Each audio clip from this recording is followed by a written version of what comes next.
What is up, my AKAPADers? I had to do some scratchy on this box here, but guys, welcome back to the channel. Now look, I was looking for 2 books for Superman, Fantastic Four, Super July month, and I came across a lot. A LOT. I mean, maybe we should just like open these up. I'm sick of opening boxes. Yeah, from the drawing table. Let's see. What do we got here? Oh, they're bagged and boarded, guys. How much do you hate? I hate this. I tell these guys, don't ship me anything that's bagged and boarded. So, if you guys don't know, this is a unboxing video, and I just blew the load right there. I guess we're not going to have much of a reveal. We are going to hit that drawing table, but what we have here, okay, perfectly disguised. Okay, so maybe they knew this was going to be a video. So here's the thing. What we have here, and I know I've been keeping some of these unboxings a little bit of a mystery. This is the future of American comics. What this represents is consolidation.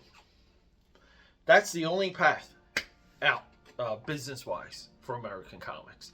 I know all of you imagination-ers. The imagination, right? No. The business practice is going to save American comics. It's going to save American comic book shops. That doesn't mean the business won't transform, this and that. But I feel like this type of collaboration is a little bit of the path. And I hope to see more of it. And I think we are, right? Because we have a Deadpool, Batman, Greg Capullo crossover coming. AKAPADers, nicely taped together box. It's not a box. Nicely taped together pile of comic books sent to your boy AKAPAD. It's good that we're doing a lot of unboxing videos, because we're kind of cycling out of Top Cow Tuesdays and Wildstorm Wednesday, because there's a lot of all of that I have. So at one time, you know, like those types of unboxings dominated the channel. What we have here is lines of interest that are in the future will dominate this channel. Super Soldier 1 here, guys. Do you guys remember when Mark Waid and Dave Gibbons did a book together? Now, I know, and thanks to Cartoonist Kayfabe, I don't give them a lot of credit, but they were instrumental in bringing some eyeballs back to these. But we have, right? I mean, guys. So we'll be going through this in July. I'm so happy that was like the first one. We have another July book that we'll talk about. And let me get to that. Oh, here it is. And we were just talking about the genius of this guy on this channel. I hate these bags and boards. I hate them. Challengers of the Fantastic, right? Challengers of the Unknown and the Fantastic Four. But Tom Grummett, right? He is just one of the top guys of the era, of any era. I mean, guys, we have the Silver Racer here. Holy crap. I get that little jizzy in my pants when I look at this comic. This is a comic. So this is the very much more common Speed Demon here. So in that opening, I was discussing consolidation, and what does consolidation mean? Well, Marvel and DC are eventually going to have to do this again. And it may not be the same type of like crossover promotion, but they're going to have to combine their properties. And when they combine their properties, they mash together their readership. This is what got them out of the 90s. I mean, look here, 97. A lot of Image had fallen off by this point. By 97, and thanks to Top Cow Tuesday, this is properly documented. Because even on Top Cow Tuesday, we're getting into the mid-90s. And what happens in the mid-90s? Rob Liefeld leaves Image, fails at Maximum Press. Todd McFarlane continues to dominate the top 10 for Spawn, but then all the other Image titles tear down in the diamond ordering. Go through those numbers, and they wane in influence. And this is how Marvel and DC got their readership back when the prophecy of Image was not fulfilled. And you have to remember, here we got John Byrne, Terry Austin.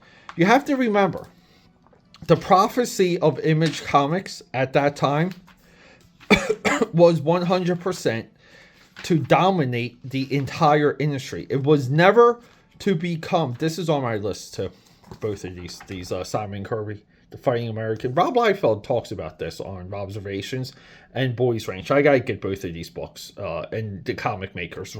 I gotta get all three of these right now. They're super cheap on Amazon. But Image was never supposed to be the number 3. They were supposed to be 1 or 2. Okay, I think right now, rose-colored lenses, a lot of people gloss over the Image era, and they gloss it over as if it was a absolute success because they're still around today. You know, technically IDW, Larry Hama, like, come on, guys. Mr. Domingo here on Images. Nice photo reference face there. But, like, good looking stuff. We have the book here. This is a separate video. And I'm not even going... Oh, we got 2 super soldiers. Nice. I'm not even going to discuss this one, because this is a separate video. If you don't know the importance of Thor Ryan, of the new Asgods, yes, Asgods, be on the lookout, because this intersects directly with Rob Liefeld's Rejects #1. So we get another super soldier. So AKAPADers, thanks to cartoonist kayfabe, a little bit of that kayfabe effect back in the day, all of these spiked on eBay. The one everyone goes to is Darkhawk. God knows why. I mean, those are good reads. Both of those, because you have to remember there was 2 runs of Amalgam. And we have Brian Polina here. Guys, if you don't know who Brian Polina is, right here, Adam Polina. We have stuff on Adam Polina coming up on the channel, because he's amongst that X-Force line that we often talk about. Magneto and the Magnetic Men with a Jeff Matsuda cover. Like, what the hell? But yeah, it's funny to me everyone goes to Dark Claw for these books. And I don't know why. Because even here we have Jeff Matsuda from the House of Liefeld, from Extreme Studios, right? Like right here. Gerald Jones, fantastic writer. Jeff Matsuda. Art to Bear on the Inky Inks. I mean, guys.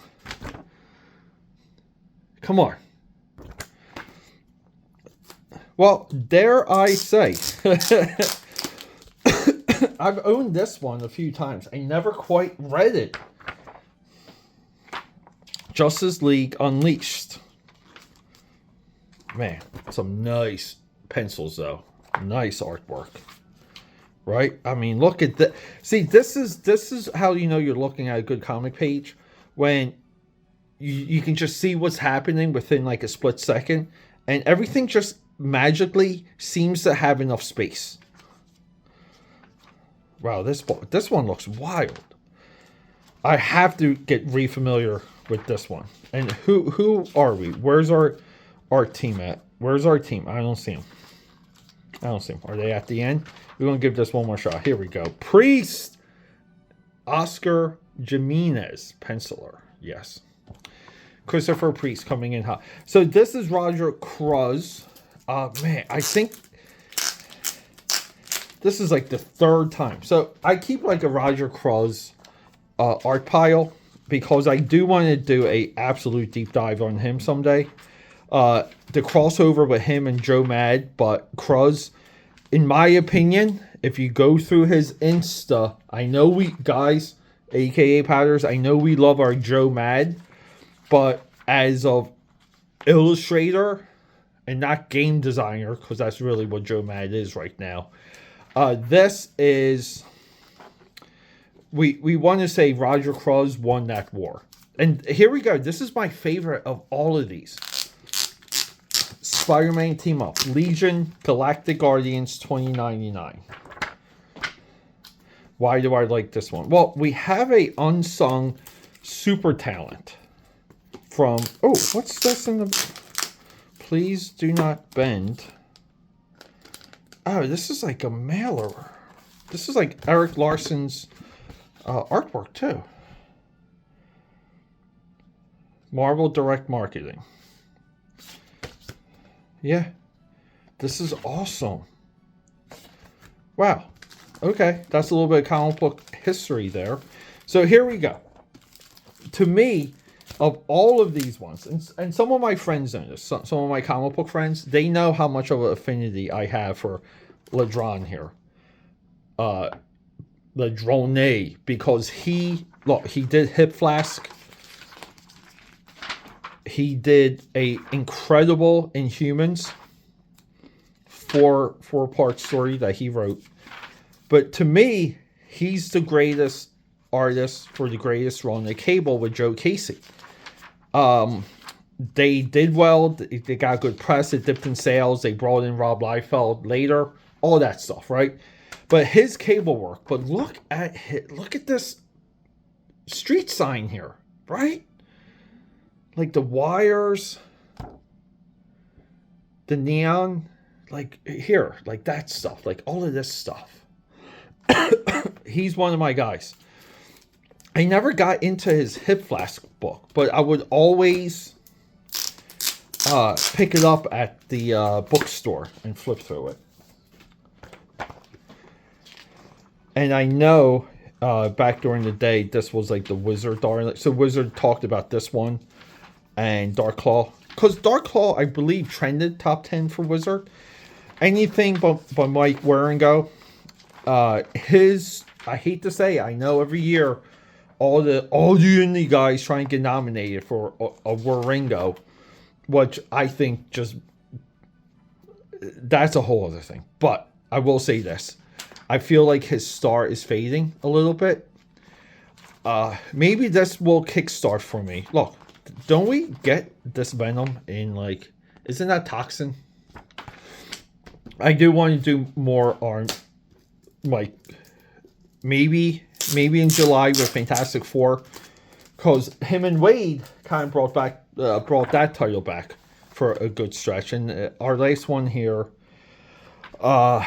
Gary Frank.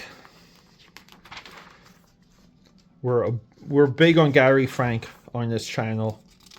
This is Punisher, Wonder Woman, bullets and bracelets, like perfect. But again, like really cool stuff. So Marvel and DC are going to have to, oh my God, look at the Punisher Orion. So much fun, like literally so much fun with this promotion. And people shat on this for the longest time. But the one to transform the American comic book industry, and I'm not exaggerating, we will do a video, so be on the lookout. Can I talk?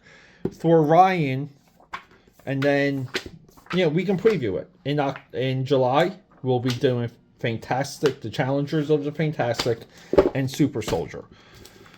Right? The future of superhero cinema, right here, and then. The Thor Ryan, and if anyone knows why, if you can guess why I will narrow in on Thor Ryan, if you let me know in the comments, I will send you a original Thor Ryan drawing. I will do an original piece of art for you, send it to you if you know. Within a given time, meaning this video goes live. If it's 5 years from then, no. I will say within 2 weeks of this video going live. Rock and roll, aka Padders. Love you.